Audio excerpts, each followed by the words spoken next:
রাষ্ট্রীয় শক্তির মাধ্যমে। হযরত ইউসুফ আলাইহিস সালাম তিনি পদ চেয়ে নিয়েছিলেন যে আমাকে রাষ্ট্রের খাদ্যমন্ত্রীর দায়িত্ব দেন, এখানে যে দুর্নীতিগুলো হচ্ছে আমি দূর করতে পারবো। আমাদের দেশের অবস্থাও কিন্তু এখন ওই রকমই। ইউসুফ নবীর অনুসারী যারা, তাকে যারা নবী মানে, এই রকম মানুষকে আমার মনে হয় যদি তারা বলে যে আমাকে এই দায়িত্বটা দেন, আমি ভালোভাবে দুর্নীতি মুক্ত করে চালাতে পারবো, এরকম মানুষকে দেওয়া দরকার। কথার অর্থ বোঝেন তো নাকি আন্দাজে ঠিক ঠিক করেন? এটা কিন্তু রেকর্ড হচ্ছে, সারা দুনিয়ায় ছড়াচ্ছে। আমরা জানি এখানে যেহেতু ঢাকার বুকে আপনারা শিক্ষিত মানুষ বাস করেন, হাঁ করলে আপনারা হাসাদা নাই হালসা বুঝে ফেলেন না। সুতরাং আমরাও চাই ইউসুফ নবীর মতো মানুষ আসুক, এই জায়গাগুলো যেন দুর্নীতি মুক্ত হয়। জমার দিন, এখানে আল্লাহ স্পেশালভাবে জমার নাম দিয়ে আয়াত দিলেন, ইদা নুদিয়া লিস-সালাহ মিন ইয়াউমিল জুমআহ।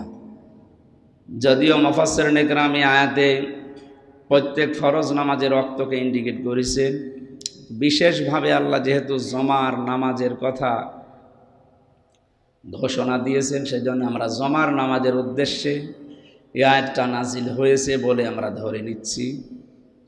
জমার দিন বিশেষ করে আজান দেওয়ার সঙ্গে সঙ্গে দুনিয়ার বেচা কিনা কাজকর্ম সব বন্ধ করে দাও। কি করবা? ফাসাউ ইলা যিকরিল্লাহ, আল্লাহর জিকিরের দিকে দৌড়াও। এখানে জিকির মানে নামাজ। জিকির মানে কি? এই যে জাল কাফ র জিকির, এই শব্দটা নিয়ে বিশেষ করে আমাদের এই উপমহাদেশের ভেতরে বড় ভেজাল, খুব সমস্যা এই তিনটা দেশে, বাংলাদেশ, ভারত, পাকিস্তানে। আমি যতগুলো জায়গায় গেছি, ভারতের বহু জায়গায় আমি গেছি, এই শব্দটা নিয়ে খুব ঝামেলায় আছে। আমাদের দেশেও ভেজাল আছে, বিশেষ করে চট্টগ্রাম আর সিলেট বিভাগে। এরা জিকির করতে করতে এমন কিছুর জিকির শুরু করে, এই যে ইয়ালি বাবা, শাহ আলী বাবা, দয়াল বাবা, আগলা বাবা, পাগলা বাবা, কি উল্টা পাল্টা। অথচ কোরআনে কারিমে নির্দেশ দিয়েছেন আল্লাহ, আফদালুল ইবাদাতি তিলাওয়াতুল কোরআন। আফদল ইসমে তাফজিল। এখানে যারা আরবি গ্রামার বোঝে, এ শব্দের উপরে আর কোনো শব্দ আরবিতে নেই। সুপারলেটিভ ডিগ্রি বলে না, সেইটা এটা। এত কড়া শব্দ আল্লাহর নবী জানালেন যে আফদালুল ইবাদা, পৃথিবীর যত ইবাদত আছে নফল, সর্বোত্তম নফল ইবাদত আল্লাহর কাছে এই কোরআনের আলোচনা, কোরআনের তেলাওয়াত।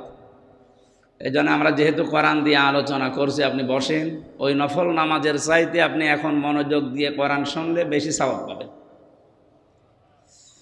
বিশ্বনবী জানিয়েছেন, কেউ যদি 1 ঘন্টা কোরআনের পেছনে ব্যয় করে কোনো আয়াত বোঝার জন্য, ও যদি নাও বোঝে, শুধু চেষ্টা চালায় যে আল্লাহ কি বলতে চাচ্ছে দেখি, আর ও যদি আমলও না করে আয়াতের উপরে, তাও 500 রাকাত নফল নামাজের সওয়াব হয়। তাও আমাদের মতো যেমন তেমন নামাজ না, কবুল হওয়া নামাজ। আমরা যা নামাজ পড়ি সবই তো কবুল হয়ে যায়। বলছে হ্যাঁ, না না, 2 রাকাত নামাজ পড়তে প্রায় 60,000-এর উপরে মাসলা লাগে। কত? 60,000, 6,000 না। আমরা এখানে অনেক মানুষ বসে আছে, 13টা ফরজই জানি না, 60,000 তো দূরের কথা। অথচ 13টা ফরজ আর 14টা ওয়াজিব আর নামাজ ভাঙার 19টা কারণ আর 12টা সুন্নাহ, এগুলো যদি কেউ না জানে, ওর নামাজ হবে? এমনকি সিস্টেমও এইটাই, নামাজকে দিয়ে আল্লাহ এই শরীয়তের প্রতিটি বিধানকে মাপজোব করেন, ওজন করেন। নামাজের ভেতরে যেমন 13টা ফরজ আছে, এ 13 ফরজের যদি একটা ফরজ কেউ বাদ দিয়ে দেয়, 12টা ফরজ আদায় করে, ওর সওয়াব হবে 12টা। আপনি কি বুঝে হ্যাঁ হ্যাঁ করছেন নাকি আন্দাজে বলেন যে সব? 13টা ফরজ 12টা আদায় করেছেন, একটা হয়নি আদায়, নামাজের কয়টা সওয়াব হবে? কিচ্ছু হবে না, পুরা 0, শূন্য হবে। 14টা ওয়াজিব আছে, একটা ওয়াজিব ছেড়ে দিয়েছেন বা বাদ চলে গেছে, 13টা আদায় করেছেন, আপনার নামাজ হবে না? নামাজ হবে, কিন্তু জরিমানা দেওয়া লাগবে। ওই যে সসিজদা বলা হয় যেটা, এটা জরিমানা। এটা কি? এটা দিলে আপনার নামাজ আবার কমপ্লিট হবে। কিন্তু জরিমানা যদি না দেন তাহলে আপনার নামাজ আর হবে না। 19টা আছে নামাজ ভাঙার কারণ। এর ভেতরে প্রথম কারণ হচ্ছে কোরআন অশুদ্ধ পড়া। এখানে যারা আছে আমার মনে হয় সব শুদ্ধ পড়েন। তো অনেক জায়গায় আমি দেখেছি 30 বছর নামাজ পড়ছে, সূরা ফাতিহায় 7টা আয়াত 7টায় ভুল পড়ে। এমন এমন জায়গায় টান মারে মনে হয় নতুন কোরআন নাজিল হচ্ছে। না, কোরআন শরীফ শুদ্ধ করা লাগবে, এটা মাস্ট বি। অন্যান্য ধর্মের কিতাবের মতো না এটা। বহু ধর্ম পৃথিবীতে আছে, প্রায় 4,500-এর উপর ধর্ম চলছে তাম দুনিয়ায়। এমনও ধর্ম আছে যে ধর্মে তাদের পণ্ডিতরা বাদ দিয়ে, তাদের ভাষায় যাদেরকে আলেম বলা হয়, এই আলেমরা পণ্ডিতরা বাদ দিয়ে, তাদের ওই গুরু ঠাকুর এগুলো বাদ দিয়ে সাধারণ মানুষ তাদের ধর্মীয় কিতাব দেখতেও পারবে না, পড়তেও পারবে না। কিন্তু আমরা একমাত্র পৃথিবীতে আলাদা একটা ধর্মের মানুষ। আমাদের ধর্মের যে কিতাব, এ কেন্দ্রীয় মসজিদের ইমামও যা পড়বে, ওই রিকশাওয়ালাও তাই পড়বে। কথা বলছেন? হামজা যা পড়ছে, ওই দোকানদারি করছে যে লোকটা, ওকে ওইভাবে পড়া লাগবে। অরাত্তিলিল কোরআনা তারতিলা, একালিপ টান আছে যে কোরআন শরীফ থেমে থেমে স্পষ্টভাবে শুদ্ধ করে পড়ো, এটা আল্লাহর নির্দেশ। এই যে নামাজের বিষয়টা আনলাম কেন আমি? কারণ নামাজের ভেতরে আমরা জানি শুদ্ধ করে কোরআন না পড়লে 19টার প্রথম কারণে এটা, আপনার নামাজ আর হবে না। আপনি যত সুন্দর করে ইখলাসের সাথে খুশু নিয়ে নামাজ পড়েন, আপনার নামাজ বাতিল। 12টা সুন্নাত আছে নামাজে, মোস্তাহাব আছে, নফল আছে কিছু। এরকম আমি হিসাব করে করে দেখেছি হাদিসের পাতা থেকে প্রায় 60,000 হয়। যদিও আমরা হিসাব করে নিজেও গোড়া থেকে শেষ পর্যন্ত বলতে পারবো না, খুব বেশি হলো না 100টা বলা যায়। আদায় আমাদের হয়ে যায় সব, ইনশাল্লাহ সব আদায় হয়ে যায়, কিন্তু কঠিন বলা। এই রকম খুশুর সাথে ইখলাসের সাথে সব নিয়ম নীতি দিয়ে পালন করার মাধ্যমে যে নামাজ হয়, আর যেটা আল্লাহর দরবারে কবুল হয়ে গেছে, এই রকম 500 রাকাত নফল নামাজের সওয়াব পাবেন যদি কোরআন বোঝার চেষ্টা করেন। এটা হামজার কারণে না, কার কারণে? কোরআনের।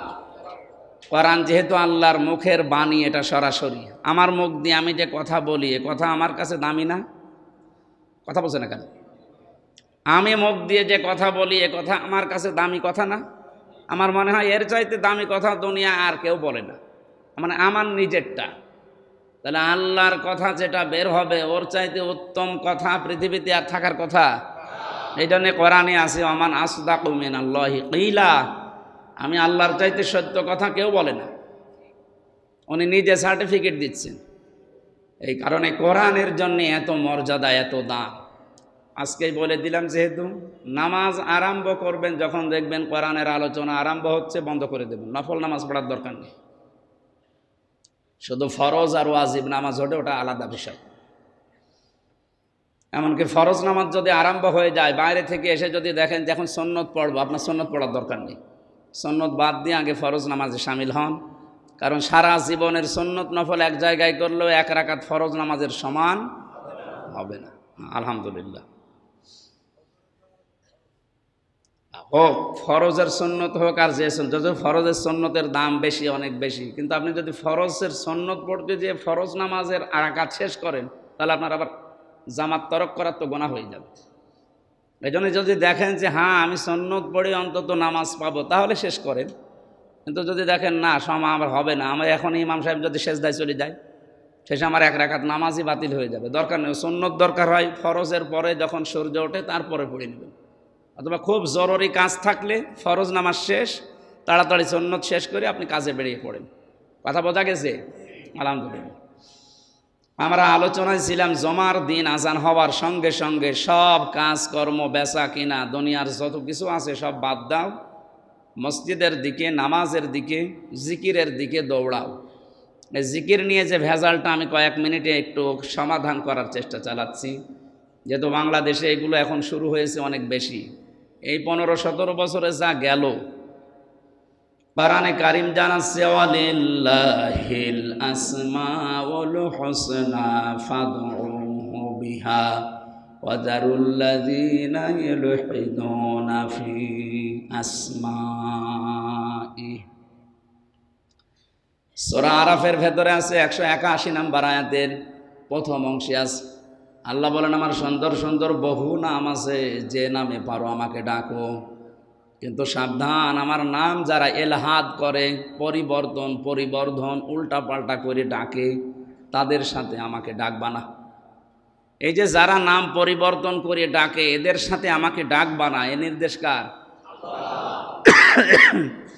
এখান থেকে তো প্রমাণ হয়ে গেল, এ বাংলাদেশে যারা আল্লাহর নামে কিছুক্ষণ জিকির করে, ইয়া আলী বাবা, শাহ আলী বাবা, দয়াল বাবা জিকির করছে, এটা জায়েজ নেই, নাকি আরো কোনো মাসলা লাগবে? না। এরপরও যদি আপনি না বোঝার ভান করে ওই দিকেই টেনে নিয়েছেন যে না আমার বাবা যা করেছে আমি করব, যান আপনি বাবার সাথে যান, আমি যান।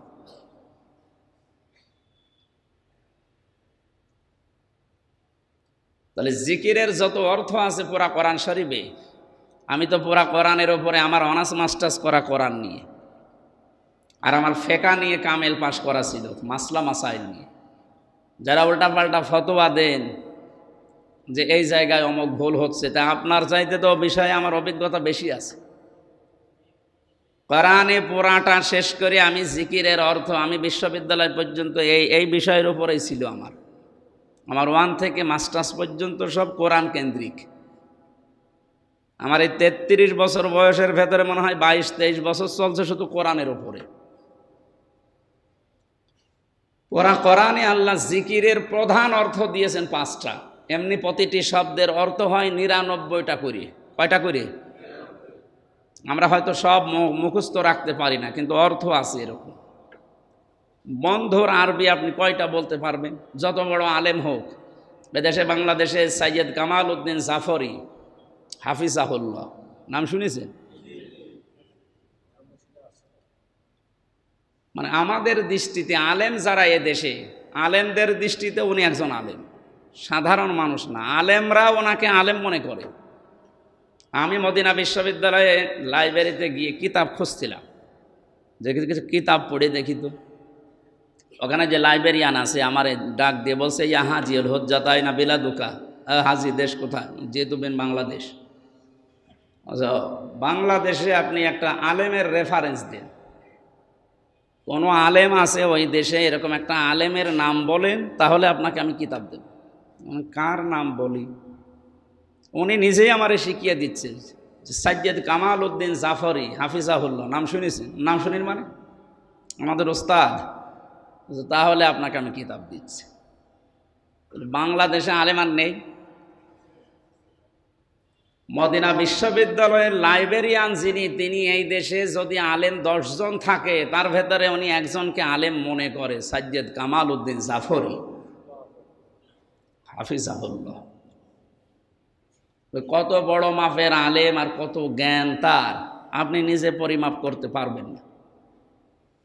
ওনারা জিজ্ঞাসা করেন যে স্যার আপনি বন্ধুর আরবি বলেন তো। আমি জিজ্ঞাসা করে একবার 33টা পর্যন্ত পেয়েছিলাম। সাদিক মানে বন্ধু, জার মানে বন্ধু, রফিক মানে বন্ধু, আতিক মানে বন্ধু, হামিম মানে বন্ধু, তারপরে হাবিব মানে বন্ধু, খলিল মানে বন্ধু, এরকম 33টা পর্যন্ত। 99টা করে অর্থ জানা লাগে কোরআনে কারিমের যদি কেউ তাফসির করতে চায়। এই যে বেটা হিন্দু গিরিশচন্দ্র সেন নাম শুনেছেন? এ কোরআনে কারিমের ব্যাখ্যা লিখেছে, তাফসির লিখেছে। এর আগে আরও 2 জন বাংলাদেশে লিখেছিল, নঈমুদ্দিন সিরাজি এবং মাওলানা আহমদুল্লাহ। এনারা আংশিক লিখেছিল কিছু কিছু সূরা, আর পুরা কোরআন শরীফের অর্থ লিখেছে এই হিন্দু বেটা গিরিশচন্দ্র সেনে, নরসিংদী বাড়ি, শিবপুরে। আপনি বলেন তো, এখানে যত মহারথী আমরা বসে আছি, আমি সহ, যদি জিজ্ঞাসা করা হয় পুরা কোরআনের বাংলা অর্থ, আপনি প্রত্যেকটি শব্দের বলতে পারবেন? কেউ পারবেন না। আমারও মনে নেই, আমার আবার দেখা লাগবে। যদিও আমার পুরাটা একবার শেষ করা আছে, এখন আমার আবার দেখা লাগবে, স্টাডি না করলে আমার মনে থাকবে না। কিন্তু হিন্দুর কি আয়ত্ত দেখেছেন কোরআনে, প্রতিটি শব্দের অর্থ ওর জানা আছে, না তো তাফসির লিখলো কি করে? তাহলে বোঝা যাচ্ছে ও আমাদের চাইতে কোরআন পড়েছে বেশি। কথা বলেন না কেন? লিখেছেও বেশি। কারণ একটা বিষয় একবার লেখা আর 10 বার পড়ার সমান। ও আমাদের চাইতে পড়েছে বেশি, লিখেছে বেশি, বুঝেছেও বেশি, না তো তাফসীর লিখতে পারতো না। তো হেদায়েত পেয়েছে। মারা যাওয়ার পরে জানাজা হয়েছে না, কবরে দিয়েছে, কি করেছে? পড়িয়ে ফেলেছে। তার মানে এখান থেকে বোঝা যাচ্ছে যে কোরআন শরীফ শুধু পড়লে বুঝলে লিখলেই হবে না, এখান থেকে হেদায়েত নেওয়ার মতো মন আপনার থাকা লাগবে। জিকিরের অর্থ যেগুলো আমরা করি কোরআন থেকে, আমরা অনেক অর্থ আছে, 99টা আছে, কিন্তু সামারাইজ করে মেন অর্থ পেয়েছি 5টা। 1 নম্বরে জিকির মানে কোরআন শরীফ, 2 নম্বরে জিকির মানে আল্লাহর আইন। এর প্রত্যেকটার পেছনে দলিল দেওয়া আছে। যেহেতু আমার আলোচনা ও বিষয় না, এই জন্য লম্বা করছি না, শুধু শর্টকাটে বিষয়টা বোঝানোর জন্য বলছি। 3 নম্বরে জিকির মানে উপদেশ, 4 নম্বরে জিকির মানে সালাত বা নামাজ, 5 নম্বরে জিকির মানে ধমক। আল্লাহ যে ধমক দিয়েছেন কোরআনে কারিমে, বা স্মরণ করা, ফাজকুরুনি আযকুরুকুম ওয়াশকুরুলি ওয়ালা তাকফুরুন, এটা পড়া হয় না জুমার দিন? এটাও একটা জিকির, যে আপনি আল্লাহকে স্মরণ করবেন যেইভাবে, আল্লাহ স্মরণ করবে ওইভাবে। এরকম 5টা অর্থ আছে বিশেষ। আল্লাহ জিকির দিয়েছেন, ইযা নুদিয়া লিস-সালাহ মিন ইয়াউমিল জুমআহ ফাসআউ ইলা যিকিরিল্লাহ, আল্লাহর জিকিরের দিকে দৌড়াও। তার মানে এখানে জিকির মানে আল্লাহর আইন না, জিকির মানে নামাজ। বলেন না কেন? এটা একটা ক্লাস চলছে, ছাত্রের মতো জবাব দেবেন যদি বুঝে থাকেন। জিকির মানে এখানে আমরা নামাজ পেলাম, নামাজ যখন আরম্ভ হবে প্রস্তুতি নেওয়ার জন্য আজান দেওয়া হয়, এই জন্য সব বাদ দিয়ে আপনি চলে আসেন। যালিকুম খায়রুল লাকুম ইন কুনতুম তা'লামুন, আল্লাহ বলেন এইটাই ভালো হবে, এইটাই তোমাদের জন্য লাভজনক হবে যদি তোমরা বোঝো। এই আয়াতের সাথে বাস্তবতা তো আমরা অনেকে মিলাতে পারছি না, আমি নিজেও পারি না। এই যে জমার দিন আজান থেকে শুরু করে নামাজ পড়ে বের হওয়া পর্যন্ত কমপক্ষে 1.5 থেকে 2 ঘন্টা সময় লাগে, লাগে তো নাকি? আল্লাহ বলেন এটা তোমাদের জন্য কল্যাণ হবে, ভালো হবে, অথচ আমরা দেখতে পাচ্ছি না। 2 ঘন্টায় মানুষে বাংলাদেশে এমনও আছে যে 10 লাখ টাকা উপায় করতে পারে, এরকম মানুষ নেই? ব্যাপারই না। যে বাংলাদেশে কোরআন রিসার্চ ফাউন্ডেশন আছে, এর যিনি চেয়ারম্যান ডাক্তার মোহাম্মদ মতিয়ার রহমান, এ সার অপারেশন করে, পিত্তথলির পাথর বের করে কম্পিউটারের মাধ্যমে, কাটাছোলা লাগে না। ওনার যে উপায় সব রেডি হয়ে আছে পেছনে পেছনে, যে আমার অপারেশন করে দিন। এক একটা অপারেশনে কমপক্ষে 70-75 হাজার টাকা নেয়। 12 মিনিট 15 মিনিট সময় লাগে। তো 2 ঘন্টায় আপনি হিসাব করে দেখেন কয় লাখ টাকা তার উপায়। ফেলে দিলেও 6 লাখ। কথা বলে না কেন? এই 6 লক্ষ টাকা উপায় করে এই লোকটার লাভ হচ্ছে, আর আল্লাহ বলছেন না ওই 6 লাখ বাদ দাও, নামাজ পড়তে আসো, নামাজ পড়ে বাড়ি যাও 2 ঘন্টা। আপনি কি পেলেন? আমার নাই লাভ হচ্ছে, আমার কোনো কাজ কাম নেই, তো ওনার তো লস হয়ে যাচ্ছে। তা আল্লাহ এমন কথা বলে যেটা বাস্তবতার সাথে মেলে না। আমি মনে হয় বোঝাতে পারিনি। আল্লাহকে এমন কথা বলবে যেটা বাস্তবতার সাথে মেলে না, কখনো না। তাহলে এই জায়গায় তো মিলছে না, যে ওনার তো 2 ঘন্টায় 6 লাখ টাকা লস হয়ে গেল। যদি উনি এই 12:30 এখানে আসে আর 2:30টার সময় যায়, পুরা 2 ঘন্টা ওনার তো লস, আর আল্লাহ বলছেন এটা লাভ। কেন বললেন? আল্লাহ রাব্বুল আলামিন জানিয়েছেন এইটা, যে নামাজ পড়তে আসলে কমপক্ষে মানুষ যেন বাড়ি থেকে বের হয়ে আবার বাড়ি পর্যন্ত যাওয়া 27টা শিক্ষা নিয়ে যায়। কয়টা? এই শিক্ষাগুলো নিয়ে তার পরিবার, ব্যক্তি, সমাজ এবং রাষ্ট্রে যদি কায়েম করতে পারে, দেখাতে পারে যে একটা জান্নাতের পরিবেশ তৈরি হবে, ওই জায়গায় চুরি থাকবে না, ডাকাতি থাকবে না, ছিনতাই থাকবে না, রাহাজানি থাকবে না, মনের ভেতরে শুধু আল্লাহ বাদে আর কারো ভয় থাকবে না। কিন্তু উনি যদি এরকম সমাজে বসবাস করে যেখানে নামাজ নেই, নামাজের শিক্ষা নেই, 2 ঘন্টায় 6 লক্ষ টাকা না 10 লাখ টাকা উপায় করেছে, টাকাগুলো নিয়ে ওনার ক্লিনিক থেকে, হাসপাতাল থেকে যখন বাড়িতে যাবে, এই টাকা নিয়ে বাড়িতে যাওয়ার সময় হয়তো ডাকাতে, ছিনতাইকারী, রাহাজানি এগুলো হতে পারে না? ছিনতাইকারী যদি ধরে টাকা তো দিয়ে রাখবে, না দিলে আপনাকেও মেরে ফেলতে পারে। তাহলে টাকা তো যাবে, আপনার জীবনও যাবে। আল্লাহ এইটা ইঙ্গিত করেছেন। নামাজ নেই এরকম পরিবেশে, এরকম জায়গায় যদি আপনি কাজ কারবার করেন, সেখানে আপনার জীবনেরও ঝুঁকি, আপনার ওই অর্থেরও ঝুঁকি। তো নামাজ যদি কায়েম হয়ে যায় আর নামাজের শিক্ষাগুলো যদি চালু করতে পারেন, মাস্ট বি, আপনি তো নিরাপত্তা পাবেন। 6 লাখ 10 লাখ না, 10 কোটি টাকা নিয়েও বাড়ি গেলে শুধু আল্লাহর ভয় ছাড়া আপনার ভেতরে কোনো ছিনতাইয়ের ভয় থাকবে না। আল্লাহ এইটা ইঙ্গিত দিয়েছিলেন জমার দিন। তো সেই নামাজ তো দেশে চলছে নাকি? না, সে নামাজে দেশে নেই। নবীজি কায়েম করতে পেরেছিলেন সেই নামাজ কিসের মাধ্যমে? রাষ্ট্রীয় শক্তির মাধ্যমে। হযরত ইউসুফ আলাইহিস সালাম তিনি পদ চেয়ে নিয়েছিলেন যে আমাকে রাষ্ট্রের খাদ্যমন্ত্রীর দায়িত্বে দেন, এখানে যে দুর্নীতিগুলো হচ্ছে আমি দূর করতে পারবো। আমাদের দেশের অবস্থাও কিন্তু এখন ওই রকমই। ইউসুফ নবীর অনুসারী যারা, তাকে যারা নবী মানে, এই রকম মানুষকে আমার মনে হয় যদি তারা বলে যে আমাকে এই দায়িত্বটা দেন, আমি ভালোভাবে দুর্নীতি মুক্ত করে চালাতে পারবো, এরকম মানুষকে দেওয়া দরকার। কথার অর্থ বোঝেন তো নাকি আন্দাজে ঠিক ঠিক করেন? এটা কিন্তু রেকর্ড হচ্ছে, সারা দুনিয়ায় ছড়াচ্ছে। আমরা জানি এখানে যেহেতু ঢাকার বুকে আপনারা শিক্ষিত মানুষ বাস করেন, হাঁ করলে আপনারা হাসাদা নাই হালসা বুঝে ফেলেন না। সুতরাং আমরাও চাই ইউসুফ নবীর মতো মানুষ আসুক, এই জায়গাগুলো যেন দুর্নীতি মুক্ত হয়। নামাজের এই বিষয়টা রাষ্ট্রীয়ভাবে যতদিন পর্যন্ত আপনি নিয়ে যেতে না পারবেন, চলো ভাই সলিমুদ্দিন নামাজ পড়তে যায়, হ্যাঁ নামাজে আসবে, কিন্তু ওই শিক্ষা না নিয়ে এখান থেকে বাইরে যাবে, ছিনতাইকারী ধরবে। এই জন্য আল্লাহ নামাজের বিষয়টা যখন নবীজিকে জানিয়েছেন, হ্যাঁ নবী একটু ব্যক্তিগতভাবে বলছেন, কিন্তু এটা তো কায়েম করার দায়িত্ব রাষ্ট্রের। আল্লাযীনা ইম্মাক্কান্নাহুম ফিল আরদি আকামুস সালাহ ওয়া আতাফুজ যাকাহ ওয়া আমারু বিল মা'রুফি ওয়া নাহাউ আনিল মুনকার ওয়ালিল্লাহি আকিবাতুল উমুর।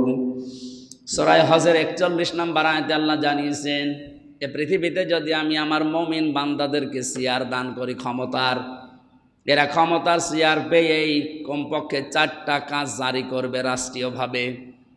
1 নম্বরে তারা নামাজ কায়েম করবে, 2 নম্বরে তারা যাকাত ভিত্তিক অর্থনীতি কায়েম করে দেবে। কি মনে হয় আপনার বলেন, এদেশের সম্পদ কম নেই? পৃথিবীর কোনো রাষ্ট্রের কাছে হাত পাতা লাগবে না, শুধু ব্যাংকে যে টাকাগুলো পড়ে আছে খালি যাকাত দেয় না। একটা জরিপ পেয়েছিলাম আমি, এই ব্যাংকের টাকাগুলো যদি সরকার রাষ্ট্রীয়ভাবে যাকাত আদায় করে কোষাগারে জমা দেয়, একটা লোকের এই দেশে হাত পাতা লাগবে না, এত টাকা পড়ে আছে। আপনি দরবেশের অবস্থা দেখলেন না? 36,000 কোটি টাকা আপনি জীবনে গুণে শেষ করতে পারবেন না। আপনার জীবন শেষ হয়ে আর একটা জীবন লাগবে। মেশিন দিয়ে গুণে শেষ করা যায় না। 36,000 কোটি আপনি বোঝেন? গতকালকে মাহফিলে আমার টাকা দিয়েছিল যেখানে ছিলাম, তো টাকা পয়সার কথা বলি না, যে যা পারে দেয়। তো যে কয় টাকা দিলে ওইটা গুনতে আমার এই জায়গায় ব্যথা হয়ে যাচ্ছে। কয় টাকায় বা দেয় বলে, হয়তো খুচরা টাকা দিয়েছে বেশি, এই জায়গায় একটু ব্যথা হয়ে যায় টাকা গণনা করলে। আমার এখানে কি অবস্থা জানি না, আমার টাকা গোনার তোর অভ্যাস নেই। আর ওই জায়গায় আপনি হিসাব করেন, নাই খুব বেশি হলে না 1 লাখ টাকা দিয়েছে, আর ওখানে আপনি 36,000 কোটি। এই পদ্মা সেতু আর একটা বানানো যাবে, কারণ এটা 32,000 কোটি। দরবেশের অবস্থা যদি এই হয়, যারা ধরবেশ, দরবেশের বেশ ধরেছে যারা, ওদের যে কি আছে আল্লাহ জানে, আর ওই আজরাইল জানবে ওই সময়। নাস্তিক যেগুলো আছে এদেশে, রাম আর বাম, এদের গুলশান, বাড়িধারা, বনানী, এখানে বাড়ি ঘর, এদেরকে চালাচ্ছে কারা? এই মানুষগুলো আলেমদের নামে উল্টাপাল্টা ফতোয়া দিত, এই যে আমার কুষ্টিয়ার একজন ইনু, এর সেদিন দেখলাম আদালতে একজন লাথি দিয়েছে। এ বাংলাদেশ তৈরি হওয়ার পর থেকে এত নিকৃষ্ট কথা আলেমদেরকে কেউ বলে নাই, এই লোকটা বলিস। এদেশের সর্বজন শ্রদ্ধাভাজন আলেমে দিন, হাজার হাজার আলেমের উস্তাদ শাইখুল হাদিস আল্লামা শাহ আহমেদ শফি রহমতুল্লাহ আলাই, ওনাকে তেতুল হুজুর বলে গালি দিয়েছে। আপনি টের পাচ্ছেন কোথায় যাচ্ছে শব্দটা? পৃথিবীর ইতিহাস আমরা দেখি, যারা নবীদেরকে, নবীর ওয়ারিসদেরকে গালিগালাজ করেছে, উল্টাপাল্টা নাম দিয়েছে। হযরত মুসা আলাইহিস সালামের নাম ইহুদিরা নাম পাল্টিয়ে দিয়েছে জোসেফ। ওরা মুসা আলাইহিস সালামকে কি বলে ডাকে? জোসেফ বলে ডাকে। হযরত ঈসা নবীকে ওরা নাম দিয়েছে খ্রিস্টানরা যিশু। আল্লাহকে ওই নামে ডাক দিয়েছেন ঈসা ইবনে মারিয়াম, অথচ ওরা পাল্টিয়ে দিয়েছে যিশু। দাউদ আলাইহিস সালামের নাম দিয়েছে ওরা ডেভিড। ইব্রাহিম আলাইহিস সালামের নাম দিয়েছে আব্রাহাম। হযরত জাবির রাদিয়াল্লাহু তাআলা আনহু বিখ্যাত সাহাবী একজন, তার নাম দিয়েছে আল জেবরা। মুসলিম বিজ্ঞানী ছিল আল ক্যামি, তার নাম দিয়েছে কেমিস্ট্রি।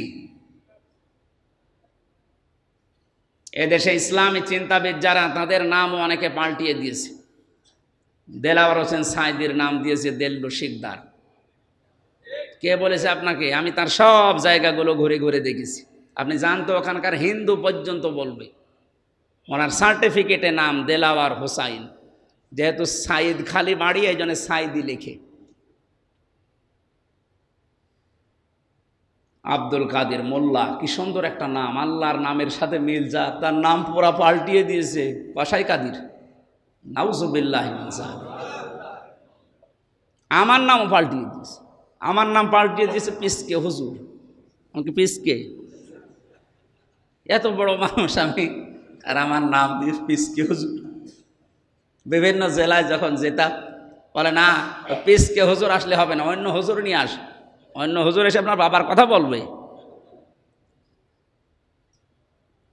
কোরআনের কথাগুলো আজ দেশে গোপন করার কারণে আমাদের অবস্থা এখন। আমরা মনে করি ইসলাম মনে হয় এরকমই।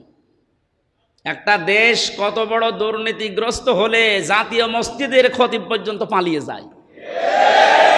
আপনি বলেন, জাতীয় মসজিদ বাইতুল মুকাররমের খতিব পর্যন্ত পালিয়ে চলে গেছে। কত বড় দুর্নীতি হয়েছে এ দেশে। কোরআনে কারিমের যে নিয়ম নীতিগুলো ছিল, আমরা যদি আলেমরা সঠিকভাবে বলতে পারতাম। আলেম মানে শুধু নামের আগে হামজার মতো মাওলানা মুফতি লিখায়, এইটাই না, যে যতটুকু জানে ও ওই বিষয়ের আলেম। কথা বলে না কেন? আমরা যদি পালন করতে পারতাম, তাহলে কোরআন আমাদেরকে বরদোয়া দিত না। দুই জায়গায় আমি এ বরদোয়া পেয়েছি, সূরা বাকারার 159 নম্বর আয়াত, সূরা বাকারার 174 নম্বর আয়াত। দুইটা আয়াত আপনারা যারা আলেম আছেন, হাফেজ আছেন, দেখবেন কত ভয়ঙ্কর তথ্য আল্লাহ দিয়েছেন।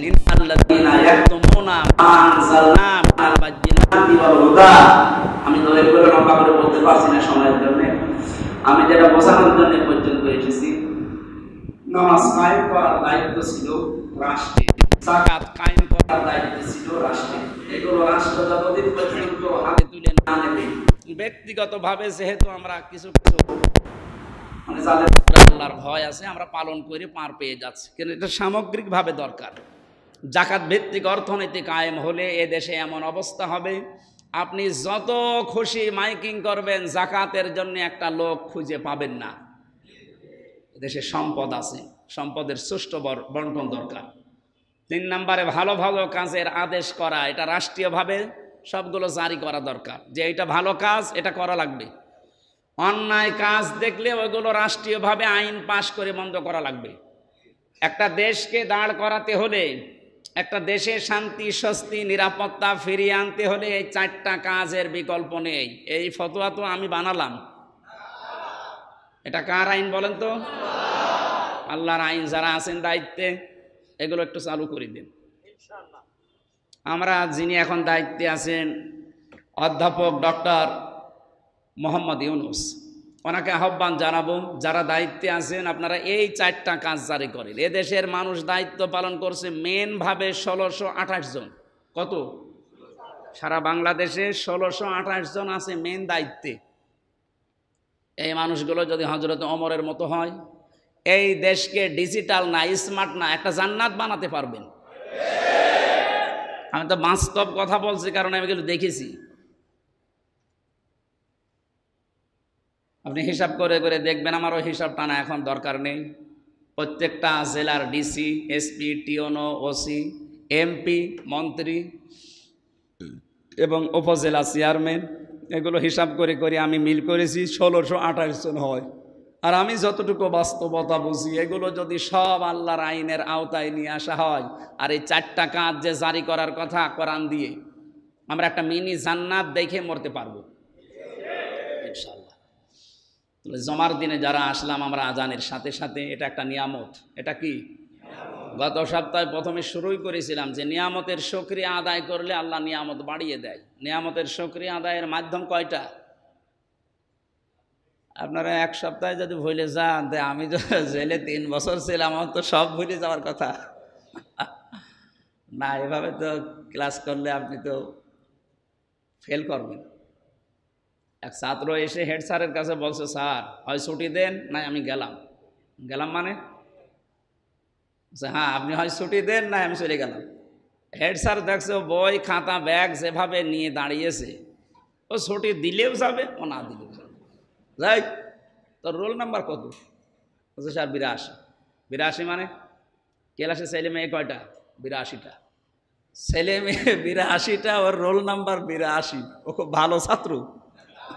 ওর জীবনের কোনো উদ্দেশ্য আছে, কোনো এম আছে? ও শুধু আসে বাবা মার ভয়ে, আর ওই পাং পং করে চলে যায়। আমরা কি এরকম রোল নাম্বার 82? আমরা আগামী সপ্তাহ থেকে আমরা চাই যে রোল নাম্বার 1, 2, 3-এর ভেতরে থাকুক। এবার তাহলে বলেন, গত সপ্তাহে যে নিয়ামতের শুকরিয়া আদায়ের মাধ্যম বললাম 3টা, বলেন। আরে ভাই, আমি তো বলে দিচ্ছি। 1 নম্বরে আপনাকে স্বীকার করা লাগবে যে হ্যাঁ, এটাই নিয়ামত। গত সপ্তাহে উদাহরণ দিয়েছিলাম যে মানুষগুলো বৈষম্য বিরোধী ছাত্র আন্দোলন করতে গিয়ে নিজের জীবনটা পর্যন্ত দিয়ে দিল সংস্কার করার জন্য রাষ্ট্রকে। এই যে এসে আমার সামনে বসে আছি, আমার জেলখানার জেলহাজ ভাই। হজে গেলে বলে আমার আরাফাতের ভাই, আর আমরা জেলে ছিলাম একসাথে, এটা জেলহাজ ভাই। ওনার ছেলে কিছুদিন আগে ছাত্র আন্দোলনে মারা গেছে। আল্লাহ যেন শাহাদতের মর্যাদা নসিব করেন। শাহাদত আল্লাহ দেবেন, কারণ জালেমের জুলুমের সামনে নিজের জীবনটাই দিয়ে দিয়েছে। ওনার একটাই ছেলে ছিল।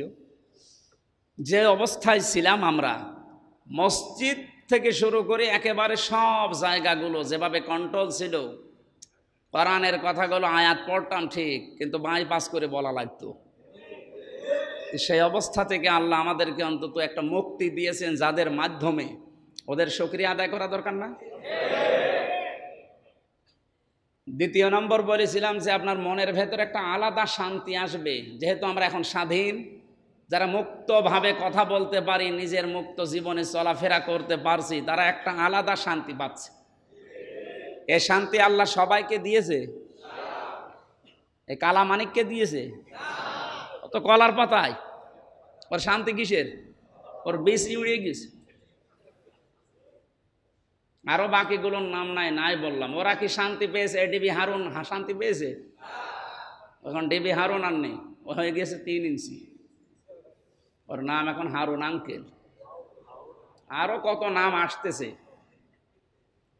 এই জন্য নিয়ামত যখন আসে, তখন আপনি মুখ দিয়ে বলা লাগবে যে হ্যাঁ, এটা নিয়ামত। 2 নম্বরে আপনার মনের ভেতর একটা আলাদা শান্তি, এটা কিনতে পাওয়া যাবে না, এটা আল্লাহ নিজে দান করবেন। কোরআনে কারিমে আছে, ইন্নামাল মুমিনুনা আল্লাযীনা ইযা যুকিরাল্লাহু ওয়াজিলাত কুলুবুহুম। মুমিন তো আল্লাহর দৃষ্টিতে তারা, যাদের সামনে আল্লাহর নাম উচ্চারণ হলে, আল্লাহর জিকির হলে তাদের অন্তরাত্মা কেঁপে ওঠে। আয়াতের তাফসিরের ভেতরে ফি জিলালিল কোরআন সাইয়্যিদ কুতুব রহমাতুল্লাহ আলাইহি লিখেছেন, এই যে অন্তরাত্মা কেঁপে ওঠা, মানুষের ভেতরে একটা আলাদা শান্তি আসা, কি এটা?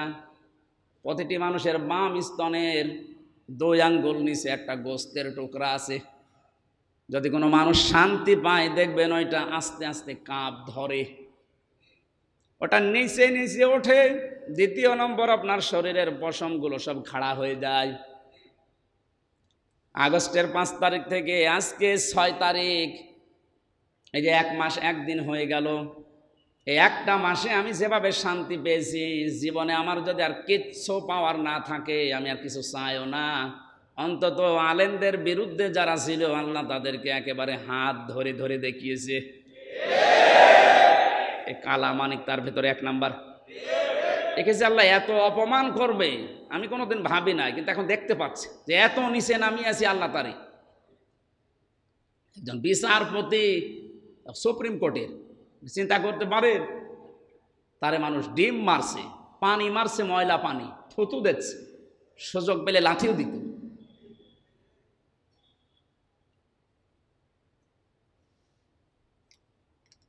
সম্মানিত ভাইরা, প্রাণপ্রিয় মুসল্লিকরা, আমি যেটা বোঝাতে চাই, আমাদের উচিত হবে 3 নাম্বার যেটা আছে, শুকরিয়া আদায়ের মাধ্যম।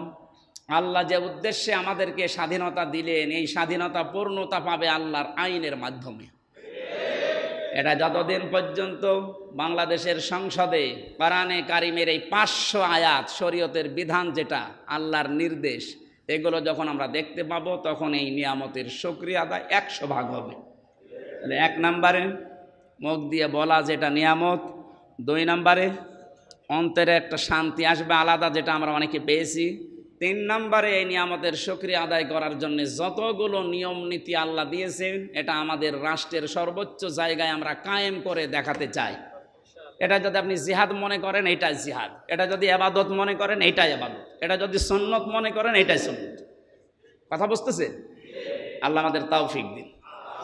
দরুদ আর সালাম পাঠ করি আমাদের নবী মুহাম্মদ রাসূলুল্লাহ সাল্লাল্লাহু আলাইহি ওয়াসাল্লামের প্রতি। এখানে নবীকে নিয়ে আমি 5টা তথ্য লিখেছিলাম কোরআন দিয়ে, যেগুলো ভেজাল বেশি, এইগুলো আমার নিরসন করা দরকার। তো আজকে যেহেতু বিষয় বলতে গেলে সময় চলে যাবে, আমি কোরআনে কারিম থেকে একটা আয়াতও পড়েছি, একটা অংশ, সূরা মুমতাহিনার 11-12 নম্বর আয়াত। কোন সূরা? মুমতাহিনা শব্দের শাব্দিক অর্থ হচ্ছে পরীক্ষিতা নারী। পৃথিবীতে যে সমস্ত নারীরা পরীক্ষা দিয়ে উত্তীর্ণ হয়েছিল, আমরা 6 জনের নাম বেশি পেয়েছি। তার ভেতরে 1 নম্বরে হযরতে আসিয়া। নাম কি? তিনি পরীক্ষা দিয়ে উত্তীর্ণ হয়েছিলেন, এমনভাবে উত্তীর্ণ হয়েছে আল্লাহ নিজে তার মৃত্যুর সময়, ইন্তেকালের সময় জান্নাত পাঠিয়ে দিয়েছে জিবরাইলকে দিয়ে, এই যে জান্নাত দেখা যাচ্ছে। হযরতে আসিয়া জান্নাত দেখার পরেও তিনি বলেছিলেন, জিবরাইল আমি জান্নাত এভাবে চাই না, আল্লাহকে বলো আল্লাহ যেন যেখানে উনি আছে ওই জায়গায় আমার জন্য একটা ঘর বানিয়ে দেয়, ওই ঘরে বসে বসে আমি আল্লাহকে সব সময় দেখতে চাই। হযরতে আসিয়া ওই সময় গুরুত্বপূর্ণ 2টা কথা জাতিকে জানিয়ে গেছেন, কিয়ামত পর্যন্ত স্বর্ণ অক্ষরে লেখা থাকবে। কথাটা আল্লাহর কাছে এত পছন্দ হয়েছিল, আল্লাহ কোরআনে কারিমে কোড করে দিয়েছেন। হযরতে আসিয়া বলেছিলেন, ইদ ক্বালাত রাব্বি বিনলি ইনদাকা বাইতান ফিল জান্নাতি ওয়া নাজ্জিনি মিন ফিরআউনা ওয়া আমালিহি ওয়া নাজ্জিনি মিনাল কওমিজ জালিমিন। হযরতে আসিয়া বলেছিলেন, রব্বুল আলামিন তুমি জান্নাত পাঠিয়ে দিয়েছো আমাকে দেখার জন্যে, আমি ওই জান্নাত চাই না, তুমি আমার জন্য জান্নাতে একটা নিজে ঘর বানিয়ে দাও, যেখানে বসে সব সময় তোমাকে দেখা যায়। আর আমার যে অবস্থা তুমি দেখতে পাচ্ছ, আমার 2 হাতের ভেতরে ব্রেক লাগানো, পায়ের ভেতরে ব্রেক লাগিয়েছে আমার স্বামী, আমার কপালের ভেতরে শলাকা দিয়েছে, মাথার উপরে গরম তেল ঢেলে দিচ্ছে, আমাকে পোড়া উলঙ্গ করে জাতির সামনে দাঁড় করিয়ে রেখেছে। এই কঠিন দৃশ্য দেখে আল্লাহ তুমি যেন রাগ করো না, তুমি আমাকে, আমার স্বামী এবং যাদেরকে দিয়ে অত্যাচার করাচ্ছে এই জালেমদের থেকে আমাকে বাঁচাও, আমাকে রক্ষা করো, কিন্তু আমার স্বামীর উপরে তুমি গজব দিও না। এটা রেকর্ড হচ্ছে, এই জন্য মেয়েদের জন্য বলছি। সম্মানিত মা বোনেরা, আজ নারী নির্যাতন করলে মামলা হয়, তো পুরুষ নির্যাতনের কোনো মামলা নেই। আমি জেলখানায় দেখেছি এই যে যেহেতু আছে সাক্ষী, আমার মনে হয় 100 জনের 70 জন পুরুষ মানুষ জেল খাটতেছে শুধু মহিলাদের কারণে। এখন যে জল্লাদ আছে, ওই শাহজাহান জল্লাদের পরে এখন আর একজন আছে ইলিয়াস, ও জেল খাটছে ওর বোর কারণ, ওর বউরে মেরে ফেলছে। বলছে হুজুর আমি মারার জন্য মারি নাই, শুধু একটা থাপ্পড় দিয়েছিলাম, ও ছাতা মরে গেছে। এখন আমার তো ফাঁসির আসামি আমি, এখন আমি যাবজ্জীবন 22 বছর জেল খাটা লাগবে। 30 বছর জেল ছিল, সেখান থেকে 22 বছর। বিষয়টাতে খুব বড় না। ওনার যে বউ, উনি 17 বছর সৌদি আরবে ছিল, আর 35 বছরে জেলে গেছে। 17, 35 আর 22 কত হয়?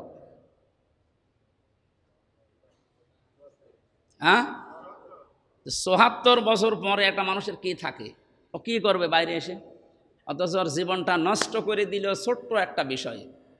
ওর মার জন্য কোনো কিছু কিনলে বউ শুধু জ্ঞান জ্ঞান করত। এরকম বউ তো দেশে নেই। আছে মানে কার কার আছে হাত তোলেন তো দেখি। না থাক, আপনাদের আবার খাবার বন্ধ হয়ে যাবে। খুব কঠিন অবস্থায় আছি। সে হুজুর বলেন, ইমাম বলেন, আর মুয়াজ্জিন বলেন, আরে মুসল্লি বলেন, সব ঝামেলায় একই। সম্মানিতা মা বোনেরা, আপনার উদার হন। আপনার এই উদারতা যদি না থাকে আমাদের সংসার টিকছে না। আপনার এই ছোট মনের কারণে আজ হাজারো মানুষ মানসিক যন্ত্রণায় রোগী হয়ে যাচ্ছে। অথচ আপনার চাইতে কত জালেম স্বামী পেয়েছিল আসিয়া।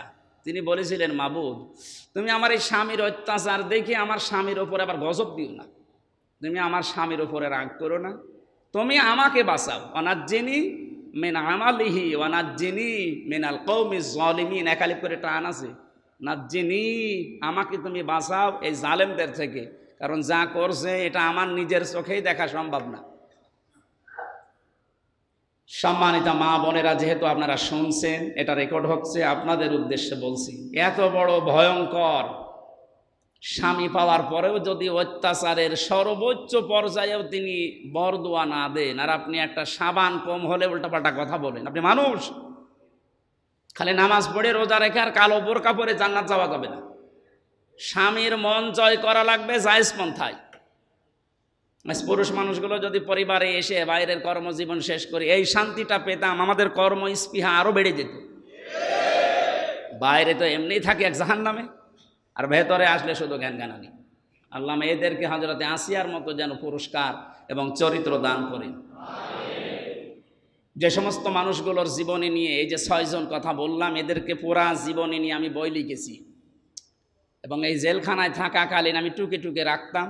যেহেতু মাওলানা মামুনুল হক, মাওলানা শাখাওয়াত হোসেন রাজি, এই সমস্ত বড় বড় আলেমরা ছিল আমার সাথে, আমি ওনাদের কাছ থেকে শুনি মাওলানা শাখাওয়াত হোসেন রাজির কাছে 50টা বিষয় আমি নোট করেছিলাম। মাওলানা মামুনুল হক সাহেবের সাথে আমি 3 বছর এক ঘরে ছিলাম, পাশাপাশি রুমে। ভালো মানুষ, অনেক বড়।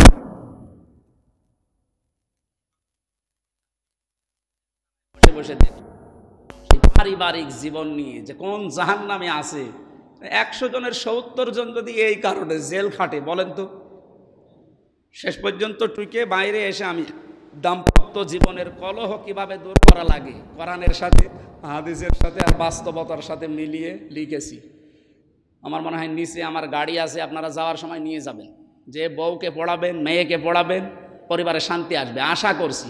120 পৃষ্ঠার বইটা অনেক দামি বই, যাওয়ার সময় অবশ্যই নিয়ে যাবেন। মুসল্লিরা নিজের স্ত্রীকে আগে দেবেন যে এটা শেষ করো, মেয়েকে বিয়ের আগে পড়াবেন যে এটা পড়ো, অন্তত জামাইয়ের বাড়ি যে যেন ঝামেলা না হয়। এই 6 জনের জীবনে তো আমার শিক্ষা এখানে যেগুলো আছে বলতে গেলে সময় যাবে, আমি সামারাইজ করছি। মমতাহিনা মানে পরীক্ষিতা নারী, এখানে 12 নম্বর আয়াতে আল্লাহ, প্রথম থেকে শুরু করলে তো তাফসীর আকারে অনেক সময় যাবে। আমরা আগামীতে যদি আসি, কন্টিনিউ যদি করি, তাহলে ধারাবাহিকভাবে তাফসীর করব।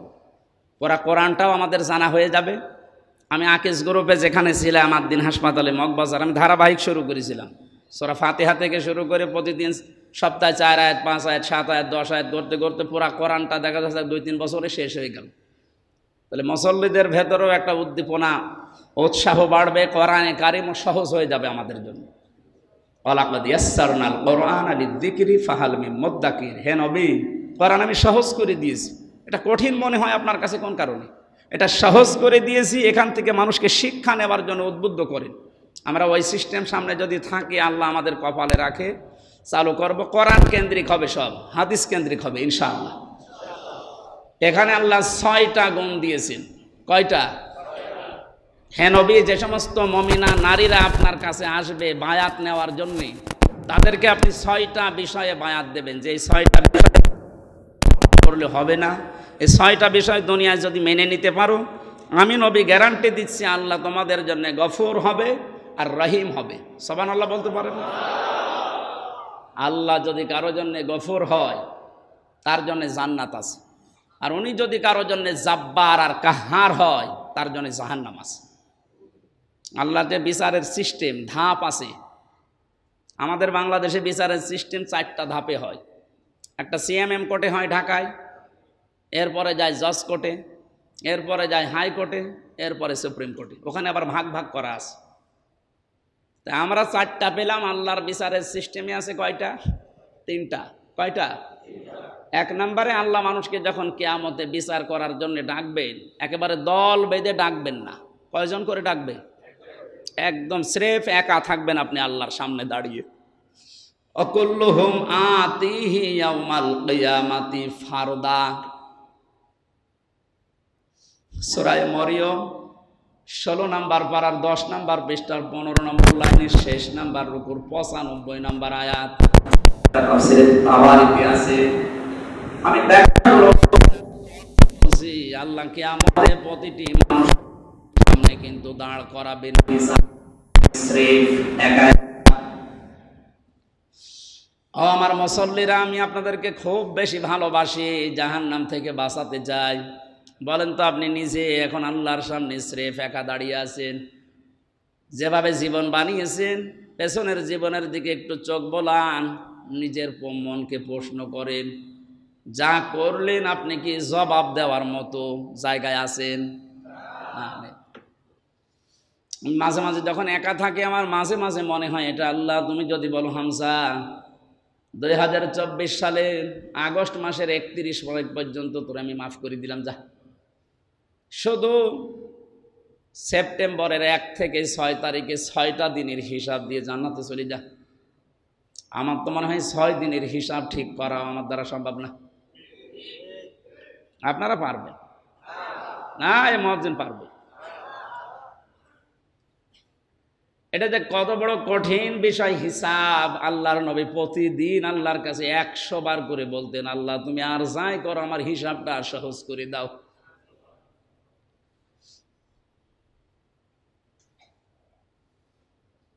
দ্বিতীয় নম্বরে বিচারে যখন আল্লাহ ধাপ পাল্টাবেন, এবার আর একা ডাকবেন না, এবার ডাকবেন আপনার নেতার সাথে।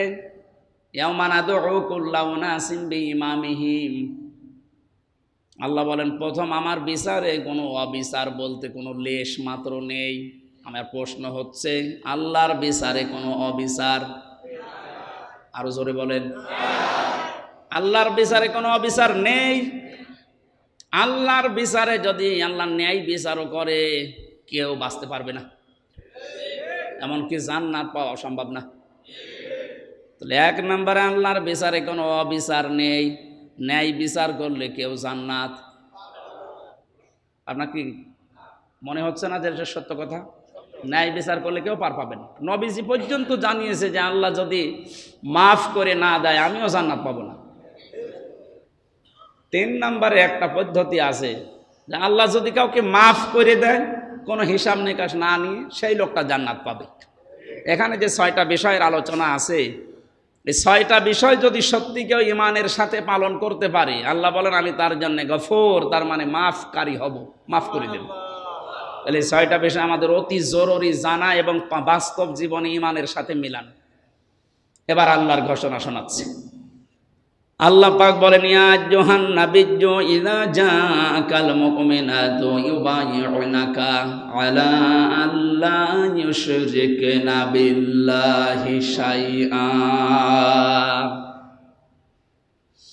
হে নবী, মুমিন নারীরা যখন আপনার কাছে আসবে, যারা পরীক্ষিতা নারী, যে ঈমান এনেছি, আমাকে বায়াত দেন, আমি জান্নাতে যেতে চাই, আপনি বলবেন যে 6টা বিষয় দুনিয়ায় পালন করো।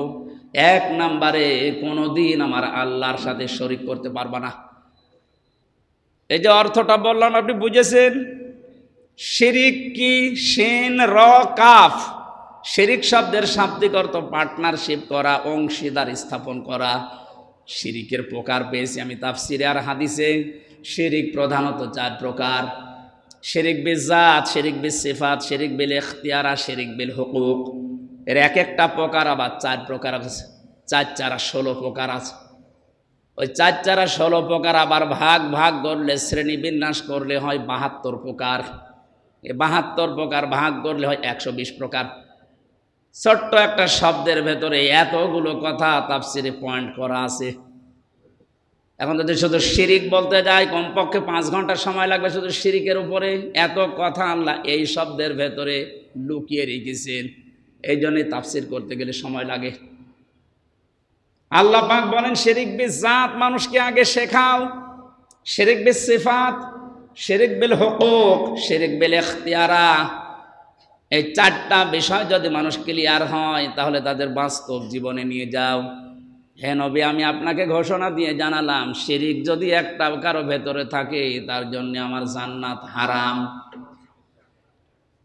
আমরা পয়েন্ট আকারে 3 নাম্বারটা নিতে চেয়েছিলাম, এই জন্য আমরা সব বাদ দিয়ে এই পরবর্তীতে যাচ্ছি। যদি সময় পাই শিরিকের আলোচনা করব।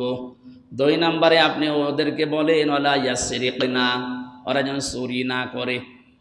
আজ এই আয়াতটা যদি আমরা বাংলাদেশে সত্যিই মানতে পারতাম, চুরি যত হয়েছে দেশটা দেবে যাচ্ছে। এই কারণে ডক্টর মোহাম্মদ ইউনূস ঘোষণা দিয়েছে চুরির মাল আমরা সব ফেরত নিয়ে আসবো। চুরি যেই করেছে এই দেশে যদি আল্লাহর আইনটা থাকতো তাহলে ওদের একটারও হাত থাকতো না। কারণ চুরির বিরুদ্ধে আল্লাহর আইন হচ্ছে ওয়াসারিকু ওয়াসারিকাতু ফাকতাউ আইদিয়াহুমা জাযাআম বিমা কাসাবা নাকালাম মিনাল্লাহ। সূরা মায়েদার 38 নম্বর আয়াত। চোর পুরুষ হোক আর নারী হোক, সাক্ষ্য প্রমাণে যদি ধরা পড়ে কি কেটে দেবে?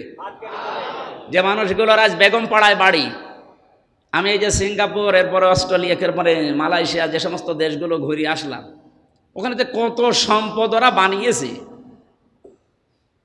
ভ্যান চালিয়ে যদি উপায় করা লাগতো কিয়ামতের আগে বেগম পাড়া বানাতে পারতো না। যত টাকা চুরি হয়ে গেছে বাইরের দেশে, আমরা চাই যারা দায়িত্বে আছেন যেভাবে নিয়ে আসেন। যদি নিয়ে আসতে না পারেন, যারা চুরি করে পাঠিয়েছে এদের স্থাবর যত সম্পদ আছে, এদের বউ ছেলে মেয়ে যা আছে সব রাষ্ট্রের দায়িত্বে দিয়ে দেয়। দরকার হয় বউ ছেলে মেয়ে বিক্রি করে টাকা নেবে। কি কারণে? ওরাই তো খেয়েছে, ওরা নিজেরা খেয়েছে না বউ ছেলে মেয়ে খাওয়িয়েছে। ওরকম চোর আবার এখানে আছে কিনা? চুরির যে শাস্তিগুলো আছে, হ্যাঁ চুরি করলেই হয় না। কতটুকু চুরি করলে এটা অভাবে না স্বভাবে, এই ব্যাখ্যা দিতে 3 নাম্বারটা বলবো বলে আমি যেহেতু এসেছি। ওয়ালা ইয়াজনিন, জেনা করা যাবে না। এদেরকে বলেন জেনা করা যাবে না। আর জেনার ছড়াছড়ি চলছে না? এই ঢাকার বুকে 250টা নাইট ক্লাব চলছে, এখানে ছোট আল্লাহর জিকির হয়।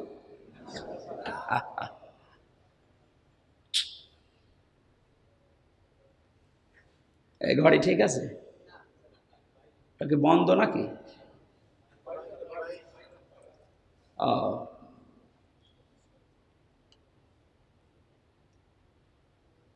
ওয়ালা ইয়াকতুলনা আওলাদাহুন্না ছিল যে অন্যায়ভাবে সন্তান হত্যা করো না।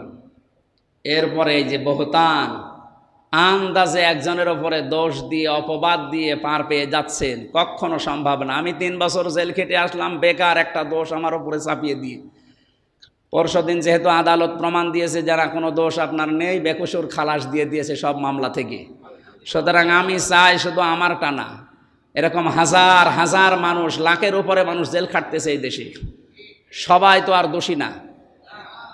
এই 5 বছর 7 বছর 10 বছর জেল খাটার পরে যখন বের হয় বেকসুর খালাস দিয়ে দেয়, তার মানে আপনার কোনো অপরাধ আমরা পাইনি, আপনি নির্দোষ, এইটাই আদালত আমাকে জানিয়েছে। আমি বলতে চাচ্ছি যারা এভাবে মামলা দিচ্ছে, সে মামলার আয়ু থেকে শুরু করে উপরের নির্দেশ বলে উপরের নির্দেশ যারাই আছে উপরে, আমার যেহেতু এভাবে 3 বছর পরে নির্দোষ প্রমাণ হয়েছে, আমার কোনো দোষ নেই, যারা এর সাথে জড়িত ছিল আমি চাই প্রত্যেককে এভাবে 3 বছর করে জেলে রাখেন। যত মানুষ এভাবে জেল খেটেছে প্রত্যেকের জন্য যদি এভাবে টপটো বটন করা হয়, এদেশে মামলায় থাকবে না। আমি আশা করি কথার ইঙ্গিত দিয়ে বোঝাতে পেরেছি। নিচে আজকে আর নামলাম না, আগামীতে কপালে কি আছে দেখি। সামনে এই আয়াতটা, এই যে এই বহতান শব্দটার আমার ব্যাখ্যা করার আজকে খুব বেশি ছিল, হলো না, সময় হয়ে গেছে। আগামীতে কথা বলবো ইনশাআল্লাহ। আসসালামু আলাইকুম রহমতুল্লাহ। সন্ন্যত যারা পড়েননি এবার আপনি